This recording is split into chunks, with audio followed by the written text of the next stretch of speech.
Hello friends, हम पढ़ रहे थे केमिकल काइनेटिक्स, जिसमें हम रेट लॉ और ऑर्डर ऑफ रिएक्शन की बात कर चुके थे कि रेट लॉ से कैसे ऑर्डर ऑफ रिएक्शन निकलता है। उससे हम यूनिट के बारे में बात कर चुके थे, unit of rate constant, unit of rate constant. तो जिसके बारे में हम निकाल चुके थे, के की यूनिट क्या आएगी, K is equal to concentration upon rate of reaction upon concentration की पावर n, जहां n क्या है, ऑर्डर। तो यदि आपसे क्वेश्चन पूछे for which order reaction rate constant and rate of reaction have same unit, किस ऑर्डर रिएक्शन के लिए रेट ऑफ रिएक्शन और रेट कांस्टेंट की यूनिट सेम आएगी। तो अपने पास के की यूनिट क्या होती है, ये rate of reaction upon concentration की पावर n। तो यदि n 0 रख दूं तो कंसंट्रेशन की पावर 0 क्या हो जाएगी, 1, 0 1 हो जाएगी। तो k इज इक्वल टू क्या आ जाएगा, rate of reaction, K is equal to rate of reaction आ जाएगा। तो किसके लिए हो जाएगा, जीरो ऑर्डर के लिए दोनों की यूनिट क्या हो जाएगी, सेम हो जाएगी। For zero order reaction rate constant और रेट ऑफ रिएक्शन दोनों क्या रखेंगे, सेम यूनिट रखेंगे। मैंने बताया था रेट ऑफ रिएक्शन से किसी भी ऑर्डर की रिएक्शन हो हमेशा इसकी यूनिट फिक्स होती है, क्या होती है, mole litre inverse second inverse. हमेशा किसी भी ऑर्डर की सिर्फ रेट कांस्टेंट की यूनिट ऑर्डर के हिसाब से चेंज होती है। अब हम स्पेसिफाइड पढ़ते हैं कुछ order of reaction, specified order of reaction पढ़ते हैं, जिसमें हम स्टार्ट करते हैं zero order reaction. Zero order reaction, ठीक है। जीरो ऑर्डर रिएक्शन देखना हम स्टार्ट करेंगे। आप सभी को लगता है जीरो ऑर्डर रिएक्शन पढ़ा हुआ है, लेकिन कुछ ऐसी चीजें बताऊंगा जो शायद ही बहुत कम लोगों को पता होगी। जीरो ऑर्डर रिएक्शन सबका पढ़ा हुआ है, लेकिन क्वेश्चन जो आते हैं वो मोस्टली सब लोग गलत कर देंगे। यदि अच्छे लेवल का क्वेश्चन आ गया तो देखना, जीरो ऑर्डर रिएक्शन क्या है। ऑर्डर क्या होगा, जीरो होगा। ऑर्डर जीरो होगा तो डेफिनेशन लिखने की जरूरत है नहीं कि कंसंट्रेशन पे डिपेंड नहीं करती या ऑर्डर जीरो होगा। तो अपन डायरेक्टली बात कर सकते हैं, रेट है वो डायरेक्टली प्रोपोर्शनल होगी कंसंट्रेशन ऑफ रिएक्टेंट की पावर जीरो पे। जीरो ऑर्डर का मतलब क्या है, जो रेट है वो रिएक्टेंट की पावर जीरो पे होगी, यानी जीरो का मतलब डिपेंड नहीं करेगी। रेट है डायरेक्टली प्रोपोर्शनल के कंसंट्रेशन की पावर जीरो, यानी कि रेट इज इक्वल टू के, ये आ जाएगा। के क्या है, rate constant, rate constant. Rate क्या आ जाएगा, के के बराबर आ जाएगा। लेकिन अब मैं दो तरीके से बात करता हूँ। पहली मैं बात करता हूँ एक इक्वेशन ए से बी जा रही है, ये मान लिया मैंने जीरो ऑर्डर रिएक्शन है। इनिशियल कंसंट्रेशन इसकी ए नोट है, ये जीरो है। टी टाइम पे, एट टी टाइम इसकी कंसंट्रेशन क्या है, 80 है, और इसकी कंसंट्रेशन क्या हो जाएगी, मान लिया हमने एक्स है, इसकी कंसंट्रेशन मान लिया हमने एक्स है, ठीक है। तो रेट क्या लिखी जाएगी, रिएक्टेंट के रेस्पेक्ट में minus D A upon D T, ये लिखी जाएगी ना, D A upon D T is equal to rate law से क्या लिखी जाएगी, के ए की पावर जीरो, ये लिखी जाएगी के ए की पावर जीरो, यानी कि minus D A upon D T is equal to K, और D A is equal to minus K D T. समझ में आ गया। ये ए से बी रिएक्शन है, इनिशियल कंसंट्रेशन की ए नोट मान लीजिए जीरो है, टी टाइम बाद ये 80 हो गया, ये एक्स हो गया, ठीक है। तो यहाँ पे अपन 80 को लिख भी सकते हैं, ए नोट 80 कितना होता है, ए नोट माइनस एक्स, यही होता है ना, 80 equal to A naught X, बाद में कर लेंगे, है ना, 80 हो गया। तो रेट क्या लिखी जाएगी, ए के रेस्पेक्ट में, रिएक्टेंट के रेस्पेक्ट में रेट लो क्या बोलता है, minus D A upon D T, sign minus reactant के लिए is equal to K A की पावर जीरो, ए की पावर जीरो का मतलब 1, तो minus D upon D T is equal to K, तो D is equal to minus K D T. ये तो है डिफरेंशिएट लो, इंटीग्रेशन कर देता हूँ। इंटीग्रेशन क्या है, 0 से t टाइम में ए की कंसंट्रेशन ए नोट से ए टी हो रही है, तो डी ए का डिफरेंशिएशन आएगा A power 80 to A naught to 80 is equal to minus K, D T का डिफरेंस, डी टी का इंटीग्रेशन क्या आएगा, टी 0 से टी, ये रखेंगे तो ये क्या हो जाएगा 80 minus A naught is equal to minus K T, या फिर A T is equal to A note minus K T for zero order reaction. और ए टी क्या है, A T is equal to A T time बाद concentration, initial A naught था, बाद में A T हो गया, एक्स बना, तो ए टी क्या हो जाएगा ए नोट माइनस एक्स, यही हो जाएगा ना। तो एक्स इज इक्वल टू क्या आ जाएगा के T for zero order reaction. ठीक है, तो जीरो ऑर्डर रिएक्शन के लिए ए टी क्या आ जाएगा, A T is equal to A note minus K T, यह फॉर्मूला याद रखना है। और X is equal to product of किसी टाइम पे प्रोडक्ट की कंसंट्रेशन पूछे एक्स, तो क्या हो जाएगा X is equal to K T. X क्या है, प्रोडक्ट की कंसंट्रेशन, एक्स क्या है concentration of product at time T, और ए टी क्या है concentration of reactant at time T. T time पे रिएक्टेंट की कंसंट्रेशन पूछे तो A T is equal to A note minus K T, और प्रोडक्ट की पूछे तो A S equal to K T. ये यहाँ तक तो ठीक था, लेकिन आपको रिएक्शन क्या कर दे, चेंज कर दे, है ना, रिएक्शन क्या कर दे, चेंज कर दे। देखना फॉर्मूला ये याद रखना, लेकिन हमेशा याद मत रखना। रिएक्शन आपको दे दे nu A change into M B, जैसे like 2a change into 3b, इस तरह की रिएक्शन दे दे, और ये आपको दे दे क्या है जीरो ऑर्डर रिएक्शन है। तो न्यू क्या है स्टिक्योमेट्रिक कोफिशिएंट, एम क्या है स्टोइकियोमेट्रिक कोफिशिएंट। तो यहां देखना रेट है वो ए के रेस्पेक्ट में क्या लिखी जाएगी, D A upon D T minus 1 upon nu, ये लिखी जाएगी ना, minus 1 upon nu D A upon D T is equal to K A की पावर 0, ये लिखी जाएगी।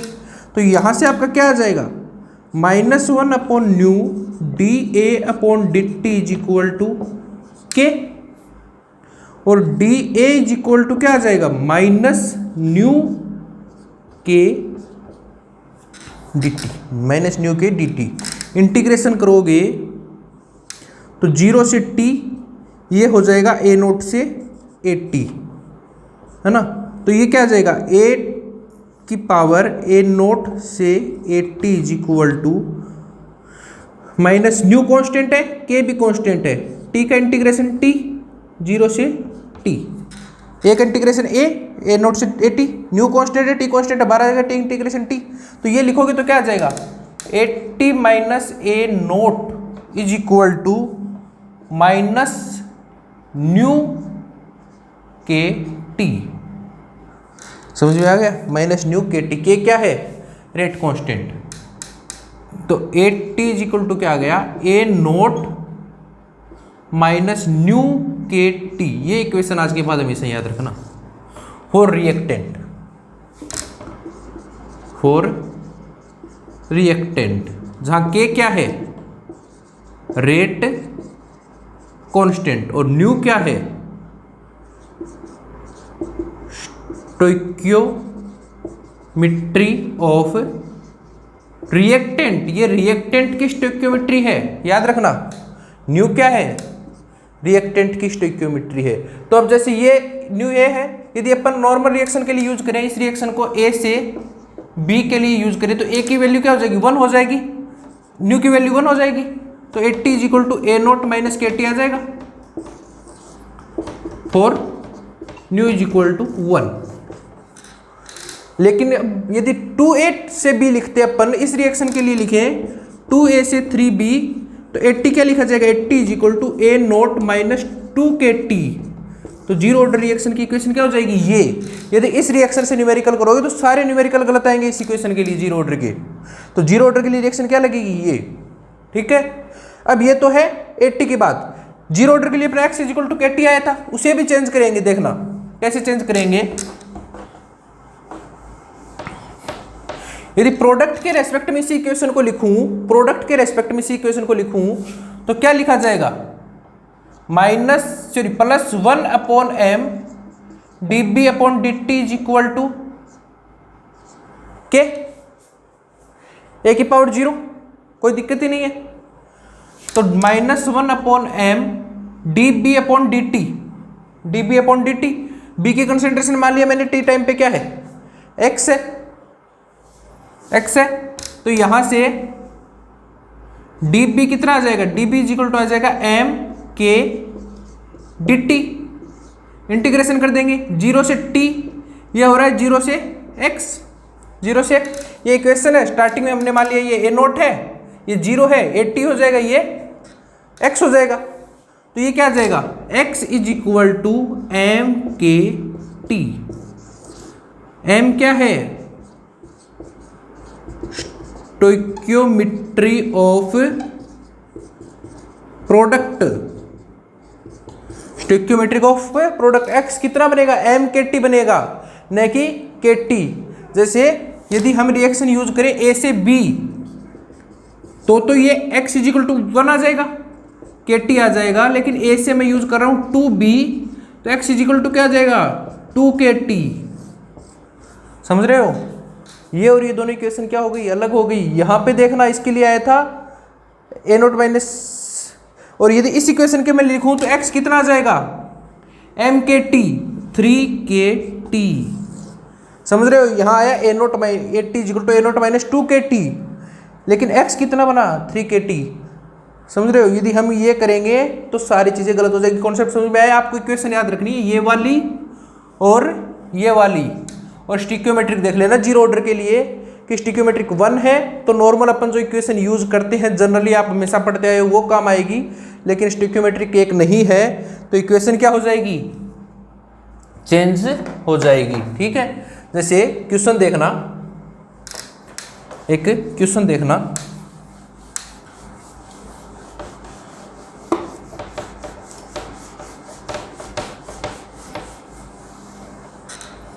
एक इक्वेशन है A से B, ठीक है।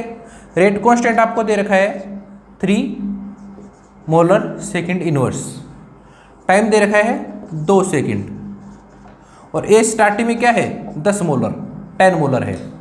आपको पूछा है A 10 मोलर है, K 3 सेकंड है, टाइम 2 सेकंड बाद concentration of A and concentration of B कितनी होगी, A कितनी होगी B कितनी होगी। तो हम A निकाल लिए तो फॉर्मूला लगा देंगे 80 is equal to A nought minus KT, 80 is equal to 10 minus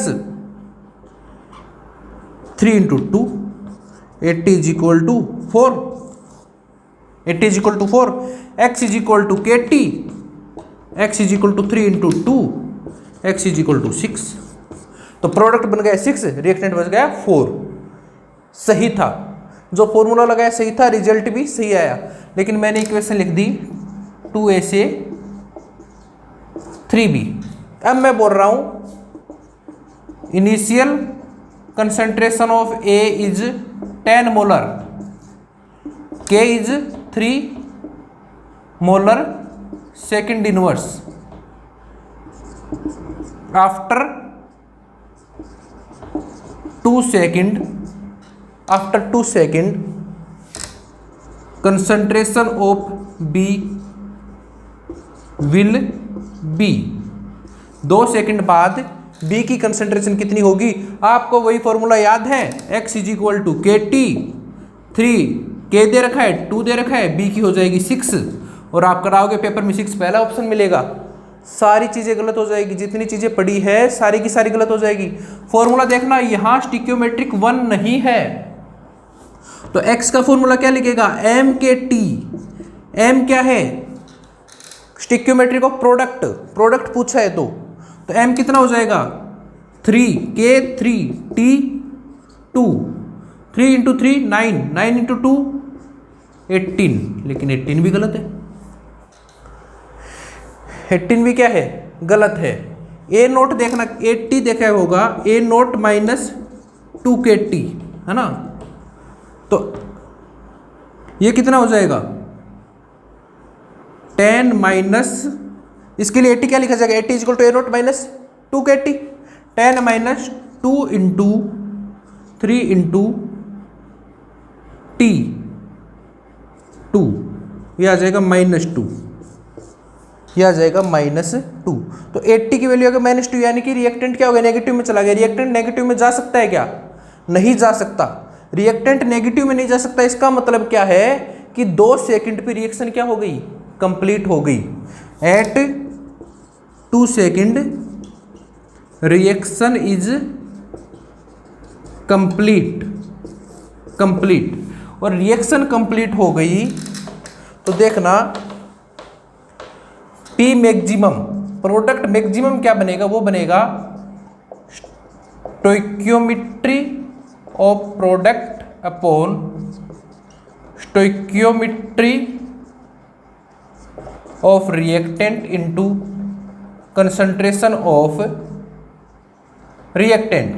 तो इस इक्वेशन के लिए देख लीजिए स्टोइकियोमेट्री कितनी 3, 2, कंसंट्रेशन ऑफ रिएक्टेंट कितने 10, 15 मोलर। P मैक्सिमम कितना बन सकता है 15 मोलर। रिएक्शन कंप्लीट हो गई तो ये कितना बनेगा, B की कंसंट्रेशन कितनी आ जाएगी 15 मोलर। क्वेश्चन समझ में आया? थोड़ा और समझाते हैं, देखना। पहले इसे 2 सेकंड की जगह मैं क्या कर लेता हूँ 1 सेकंड कर लेता हूँ। अभी मैं थोड़ी देर के लिए इसे 1 सेकंड कर लेता हूँ। सेम क्वेश्चन रखता हूँ, चीज़ें जल्दी से ज़्यादा समझ में आएगी आपके। इसे रख देता हूँ मैं आफ्टर 1 सेकेंड। अब 1 सेकेंड में यदि आप x is equal to KT लगा के करोगे तो क्या आ जाएगा 3 इंटू 1, यह आ जाएगा 3 मोलर, जो कि क्या होगा गलत आंसर होगा क्योंकि यहाँ पे स्टिक्योमेट्रिक 1 नहीं है। तो x इज इक्वल टू क्या लगेगा MKT, क्या होगा 3 इंटू 3 इंटू 1, 3 इंटू 1, तो ये क्या बनेगा 9 मोलर। समझ गए, x कितना आएगा 9 मोलर। और 1 सेकंड पे 80, पहले 80 और चेक करो, 80 is equal to A note minus nu KT, 80 is equal to A note minus 2KT। 1 second पे कितना हो जाएगा 80 is equal to 10 minus 2 into 3 into 1, 3 into 6, 4 molar, यानी कि 84 मोलर बचेगा आफ्टर जब 2A इंटू 3B लेंगे। At T is equal to 0, यदि ये 10 है तो ये 0 है, T is equal to 1 second के बाद ये 4 मोलर बचेगा, तो ये कितना बन गया 9 मोलर बन गया। ये कितना बन गया 9 मोलर बन गया। तो अपन यदि यहाँ पे डायरेक्ट वही फॉर्मूला लगाते 80 is equal to A note minus KT, तो कितना आ जाता अपना ए नोट माइनस KT, जो फॉर्मूला हमेशा पड़ा हुआ है वो लगाते तो कितना आता 10 माइनस 3 इंटू 1, 7। आपका आंसर आता ये तो 7 और ये आता 3, जो कि क्या होता गलत। एक्चुअल आंसर क्या है 4 और 9, तो फॉर्मूला ये लगाना है। ठीक है, अब हम थोड़ा सा आगे जो फॉर्मूला पहले पढ़ा था वो पढ़ते हैं। तो फॉर्मूला समझ में आ गया, कौन सा फॉर्मूला याद रखना आपको, ये तो रखना है 80 is equal to A note minus nu KT, nu क्या है रिएक्टेंट का, और AT x is equal to MKT। Product की बात करें तो स्टिक्योमेट्रिक प्रोडक्ट की बात होगी, रिएक्टेंट की बात करें तो स्टिक्योमेट्रिक रिएक्टेंट की बात होगी। ठीक है,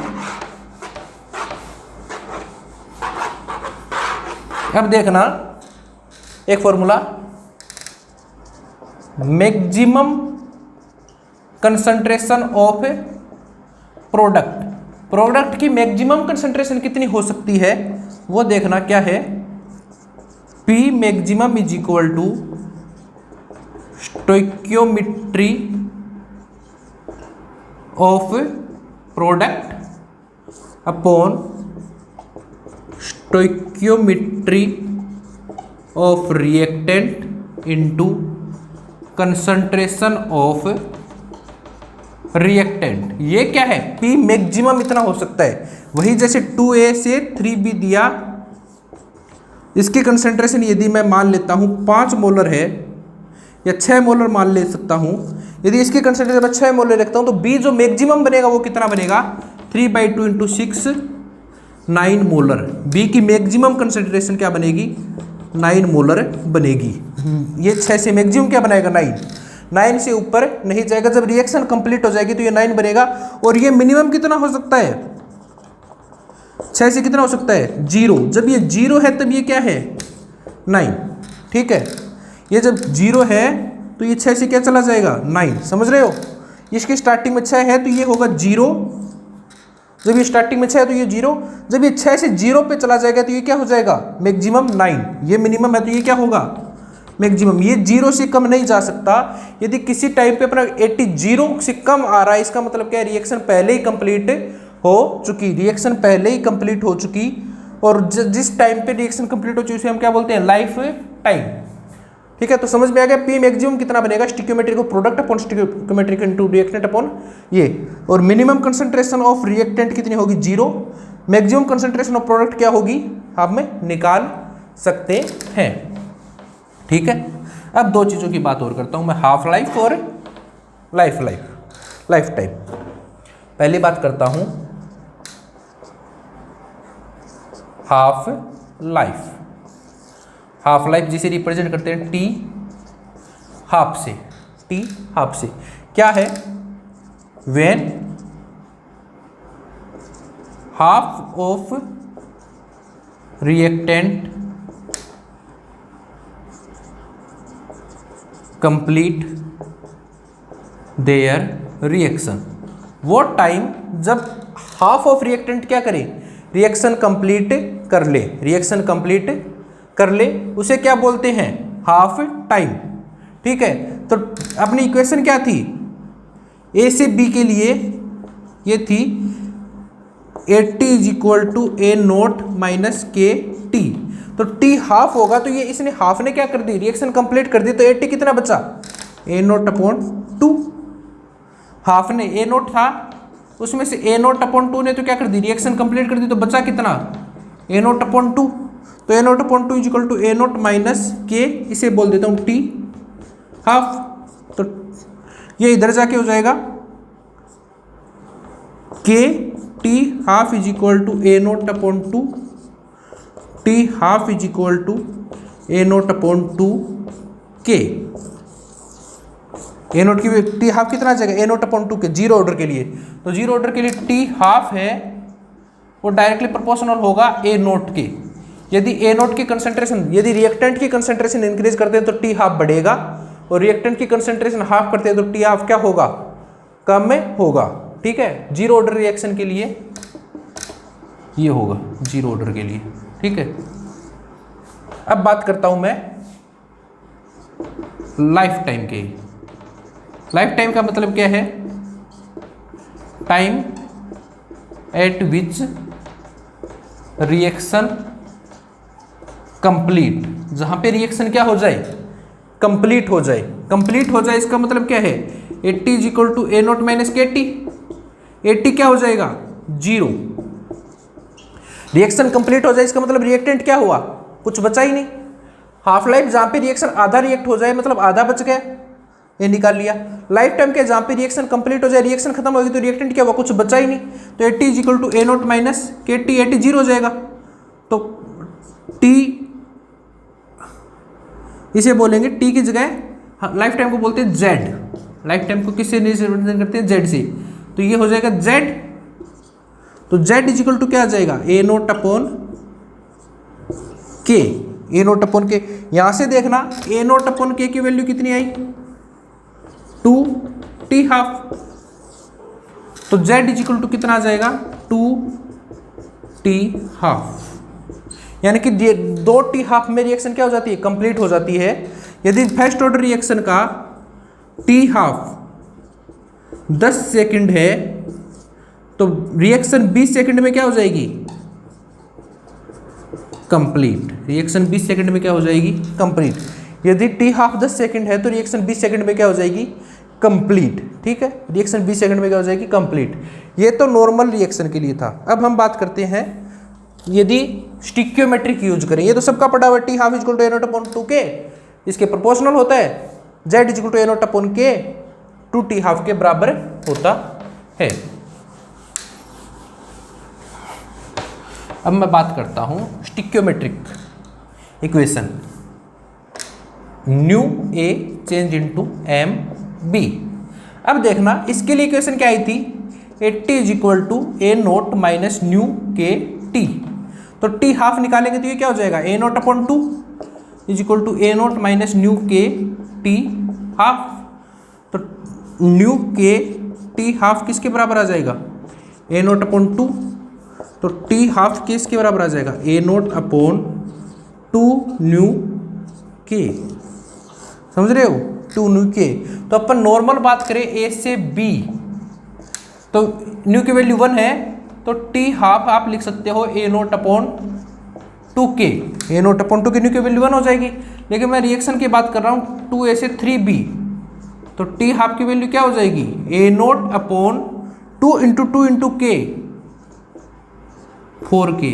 तो टी हाफ भी जीरो ऑर्डर के लिए अलग अलग होता है। रिएक्शन देखनी पड़ेगी आपको, रिएक्शन देखनी क्या लिखी हुई है, उसका स्टिक्योमेट्रिक का क्या होगा, डिवाइड होगा। लेकिन टी हाफ डायरेक्टली प्रोपोर्शनल होगा ए नोट, ये तो होगा ही होगा। इसके अलावा टी हाफ डायरेक्टली प्रोपोर्शनल होता है 1 अपॉन न्यू। स्टिक्योमेट्रिक जितना ज़्यादा होगा टी हाफ उतना ही क्या होगा, कम होगा। रिएक्शन में स्टिक्योमेट्रिक जितना ज़्यादा होगा टी हाफ उतना ही क्या होगा, कम होगा। ठीक है, ये दोनों चीज़ें आपको याद रखनी। ये तो टी हाफ हो गया, इसके लिए वही लाइफ टाइम रिएक्शन कंप्लीट। तो 80 is equal to A note minus nu K T, 80 0, A note minus nu K Z. तो जेड की वैल्यू क्या आ जाएगी, A note upon nu K. Z की value is equal to A note upon Q है, और यहाँ से ए नोट अपॉन न्यू के की वैल्यू क्या आ जाएगी, 2t हाफ। तो जेड इज इक्वल टू क्या आ जाएगा, 2t हाफ। ठीक है, तो z is equal to life time 2t half ही रहेगा, सेम ही रहेगा। वो यदि 10 हाफ लाइफ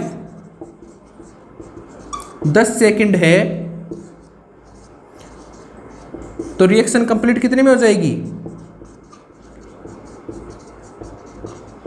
20 सेकंड में। दोनों ही एक साथ कंप्लीट होंगी। रिएक्शन कंप्लीट होने में कोई फर्क नहीं पड़ेगा, लेकिन हाफ टाइम में फर्क पड़ेगा। समझ रहे हो, रिएक्शन कंप्लीट होने में कोई फर्क नहीं पड़ेगा। हाफ लाइफ 10 सेकंड है तो इसका 20 सेकंड में ही कंप्लीट हो जाएगी, लेकिन हाफ लाइफ में फर्क पड़ेगा, उसका 10 सेकंड है तो इसका कम में मिलेगा। ठीक है, ये है हाफ लाइफ कैसे कंपेयर करते हैं। अब देखना,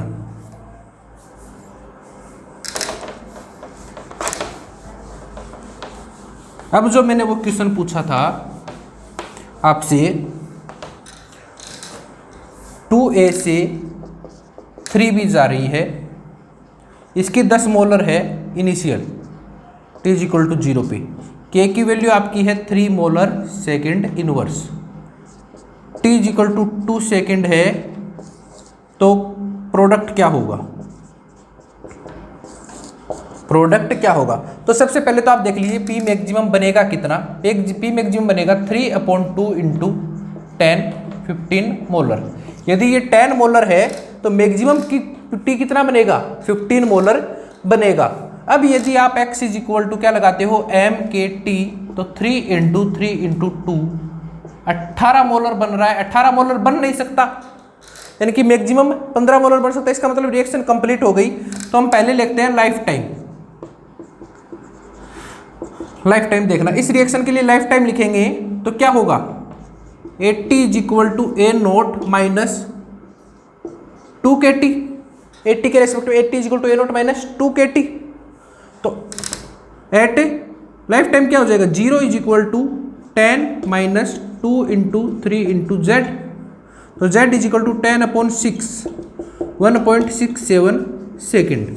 यानी कि रिएक्शन 1.67 सेकंड में कंप्लीट ही हो जाएगी। 1.67 में कंप्लीट हो गई तो कंप्लीट होने पे प्रोडक्ट कितना बना, 15 मोलर। तो जब 2 सेकंड होंगे रिएक्शन को तो भी प्रोडक्ट कितना मिलेगा 15 मोलर। तो रिएक्शन की कंसंट्रेशन कितनी आ जाएगी 15 मोलर। समझ में आ गया? क्योंकि 1.67 पे रिएक्शन ही कंप्लीट होगी और रिएक्शन कंप्लीट होगी तो उससे ज़्यादा तो प्रोडक्ट बनेगा ही नहीं ना। तो रिएक्शन की कंसंट्रेशन कितनी आई 15 मोलर। तो ये कितना बनेगा 15 मोलर आफ्टर 2 सेकेंड। 1.67 के बाद कितनी सी भी टाइम पूछे ये कितना मिलेगा 15 मोलर बनेगा। ठीक है, ये समझ में आ गया पी मैक्सिमम कैसे निकालते हैं और ये कंसंट्रेशन और लाइफ टाइम कैसे निकालेंगे। ठीक है, हाफ लाइफ निकाल लिया और हमने लाइफ टाइम निकाल लिया। अब देखना एक वर्ड है T75। T75 का मतलब क्या है 75% रिएक्शन कंप्लीट। जब यहाँ पे TX लिखा रहा है ना इसका मतलब क्या है X% reaction complete. X% reaction complete हो गई तो रिएक्टेंट क्या होगा, रिएक्टेंट होगा 100 माइनस एक्स। 100 minus x. तो T75% पूछेगा तो रिएक्टेंट एक नोट कितना हो जाएगा 80 कितना हो जाएगा 100 माइनस 75 यानी कि 25%। 25% का मतलब ए नोट अपॉन 4। ए नोट अपॉन 4। 25% का मतलब क्या है ए नोट अपॉन 4। 75% रिएक्शन कंप्लीट होगी, 25% रिएक्टेंट बचा है। तो T75 कैलकुलेट करेंगे, फॉर्मूला क्या हो जाएगा 80 is equal to A note minus K T. Normal use कर रहा हूं मैं एक बार, तो ये हो जाएगा A note upon 4 is equal to A note minus K T. T75 लिख देता हूँ ना। तो T75 कितना आ जाएगा, ये हो जाएगा A note minus A note upon 4, 3 A naught upon 4K। ठीक है, और अपन पहले पढ़ चुके हैं ए नोट अपॉन 2K क्या है टी हाफ।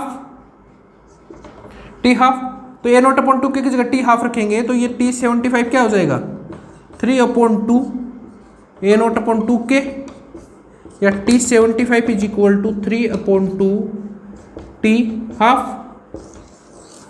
तो अपने को जीरो ऑर्डर के लिए T75 और टी हाफ में रिलेशन पूछे तो क्या आएगा 3/2 टी हाफ। और T75 अपॉन टी हाफ को मैं क्या लिख सकता हूँ T50। टी हाफ का मतलब क्या है T50% रिएक्शन कंप्लीट। T50 का मतलब क्या होगा T15% रिएक्शन कंप्लीट। क्या आ जाएगा 3/2। तो अपने को जीरो ऑर्डर के लिए 75/50 का मतलब पूछे तो 3/2। तो 4 जीरो ऑर्डर रिएक्शन सिर्फ जीरो ऑर्डर रिएक्शन के लिए है ये। Tx अपॉन Ty पूछे तो वैल्यू आएगी x अपॉन y। देखना T100 अपॉन T50 पूछे तो क्या आ जाएगा 100/50 इज इक्वल टू 2। हम पहले फाइंड आउट कर चुके हैं। T25 अपॉन T50 पूछे तो क्या आ जाएगा 25/50 1/2। T40 अपॉन T60 पूछे तो क्या आ जाएगा 40/60 2/3। तो जीरो ऑर्डर के लिए कुछ भी पूछे direct Tx upon Ty equal to क्या आएगा x अपॉन y। ये जीरो ऑर्डर की बात है कि जीरो ऑर्डर पे 80 का फॉर्मूला क्या होगा, ए नोट का क्या होगा और अदर क्या होंगे। अब हम करते हैं कुछ graph, important graphical representation.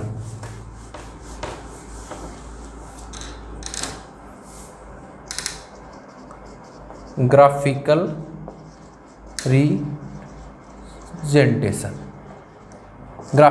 Representation देखना ग्राफिकल रिप्रेजेंटेशन क्या है। सबसे पहले हम ग्राफ बनाते हैं। इक्वेशन थी अपने पास 80 is equal to A note minus nu K T थी। तो यदि मैं ए टी वर्सेज टी के बीच में ग्राफ हूँ, ए टी क्या है कंसंट्रेशन ऑफ रिएक्टेंट। तो इसका ग्राफ यदि खींचूं तो ये इक्वेशन देखना y is equal to M X plus M C की 3 यूज आ रही है। या sorry C plus M X की तरह आ रही है, Y is equal to C plus M X, और Y plus Y is equal to M X plus C का ग्राफ कैसा आता है? स्ट्रेट लाइन, जिसमें सी क्या होता है? इंटरसेप्ट, स्लोप क्या होता है? एम। ये देखना A T is equal to A note minus nu K T, के साथ वाला क्या होगा? स्लोप, साइन क्या रहे? नेगेटिव में, तो ग्राफ इसका कैसा आएगा? ऐसा। ये क्या है? इंटरसेप्ट। इंटरसेप्ट किसके बराबर आएगा? ए नोट के बराबर। इंटरसेप्ट किसके बराबर आएगा? ए नोट के बराबर। और स्लोप किसके बराबर आएगा? न्यू के बराबर। यदि अपन नॉर्मल रिएक्शन ले ए से बी के लिए, तो ये क्या हो जाएगा? Intercept is equal to A nought और slope is equal to K. याद रखना इसके लिए 80 और टी के बीच में, जब 80 और टी के बीच में ग्राफ खींचेंगे तो straight line with negative slope. 80 versus T के बीच में ग्राफ कैसा आता है? Straight line negative slope. ये पेपर में ये ग्राफ सबसे इंपॉर्टेंट है, 80 वर्सेस टी का ग्राफ, क्योंकि चारों zero order, first order, third order, second order, third order के लिए 80 वर्सेस टी का ग्राफ आपको पता होना चाहिए कि कैसा आता है। इसके लिए 80 और टी का ग्राफ आएगा स्ट्रेट लाइन नेगेटिव स्लोप। दूसरा ग्राफ बनाता हूं मैं एक्स वर्सेस टी के बीच में। एक्स क्या है? Concentration of product, concentration of reactant, concentration of product. ये क्वेश्चन क्या थी? X is equal to M K T, M K T. तो एम के टी आएगा तो कहां से स्टार्ट होगा? जीरो, क्योंकि जीरो टाइम पे ये क्या था? और समझ भी सकते हो, देखो जीरो टाइम पे ये ग्राफ था जीरो, जीरो टाइम पे था, कंसंट्रेशन 80 थी जब स्टार्टिंग में थी, तो कंसंट्रेशन 80 थी, और टाइम के साथ रिएक्शन कंसंट्रेशन कम हुई, लेकिन कम क्या होती है? Straight line. यहां देखना, जब टाइम जीरो है तो प्रोडक्ट भी कितना है? जीरो। टाइम के साथ बढ़ेगा, कैसा बढ़ेगा? Straight line. और स्लोप क्या आएगा? एम के। स्लोप क्या आएगा? एम के। यदि रिएक्शन में ए से बी लूं तो स्लोप क्या होगा? के। ठीक है, ये याद रखना। अब यहां देखना इक्वेशन कितनी काम की है। आपसे कोई पूछे ये ग्राफ बन गए, आप किसे मैं 3 इक्वेशन दे रहा हूं, है ना?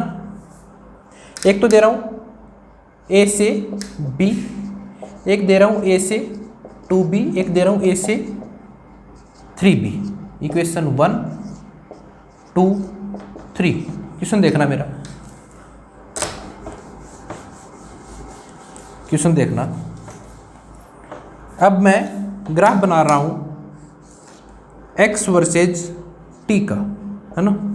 ये आपका इक्वेशन 1 है, इक्वेशन 2 है, इक्वेशन 3 है। ये ग्राफ बना दिया मैंने। ये ग्राफ A है, ये ग्राफ B है, ये ग्राफ C है, और आपको दे रखा है match the correct, match the correct. A graph है इक्वेशन 1 का, B ग्राफ है इक्वेशन 2 का, और C ग्राफ है इक्वेशन 3 का। A है 3 का, B है 2 का, C है 1 का। A है 2 का, B है 3 का, C है 1 का। A है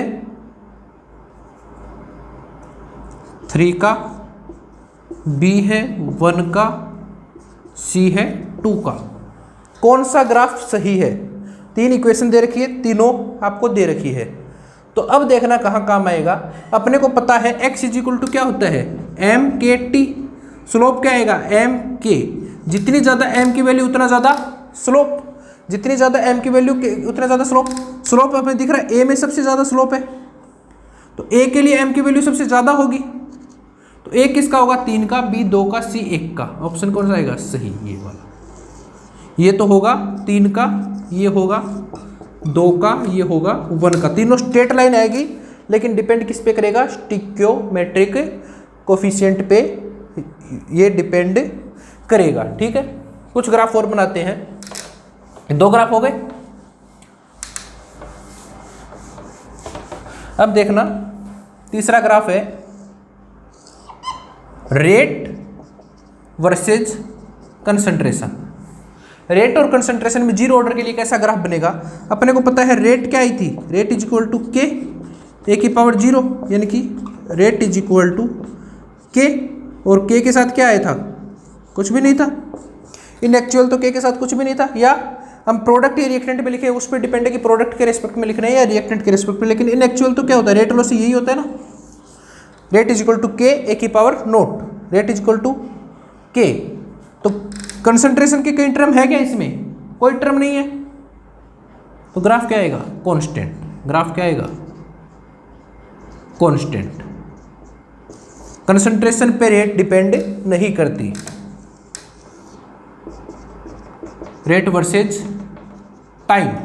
तो यही देखना, रेट इज इक्वल टू के फिर से कांस्टेंट है, और के किस पे डिपेंड करता है, हम पहले बात कर चुके हैं, न तो कंसंट्रेशन पे डिपेंड करता है न टाइम पे डिपेंड करता है, दोनों पे के डिपेंड नहीं करता। के डिपेंड करता है टेम्परेचर और एक्टिवेशन एनर्जी, दो चीज़ों पे डिपेंड करता है, ये हम बाद में पढ़ेंगे।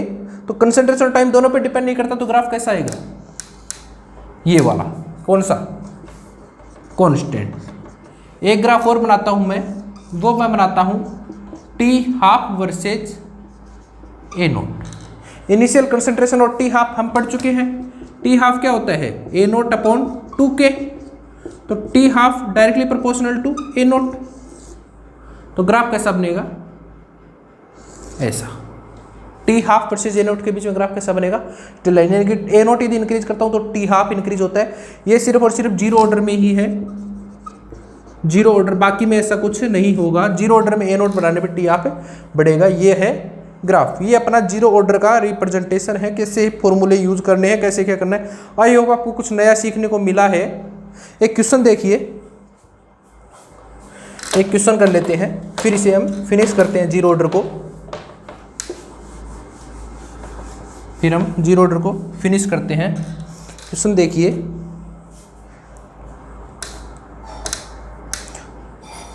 क्वेश्चन है half life of A reaction at initial concentration 1.0 and 5.0 is R 200 second and 500 second.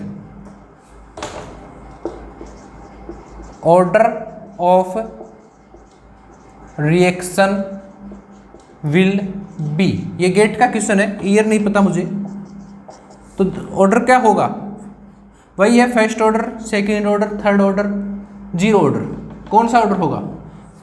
तो देखना, half life of reactant initial concentration, एक तो 1 मोलर है और एक 5 मोलर है। 1 मोलर पे आपकी कितनी है 200, 5 मोलर पे आपकी कितनी है 500। तो यदि कंसंट्रेशन बढ़ा रहा हूँ तो टी हाफ क्या हो रहा है, इंक्रीज हो रहा है, हाफ लाइफ इंक्रीज हो रहा है। और इंक्रीज किस में होगा, T half directly proportional to A nought. Increase किस में होगा, जीरो ऑर्डर में। तो रिएक्शन कौन सी होगी, zero order reaction, zero order reaction. ठीक है, ये है अपना zero order reaction. Thank you.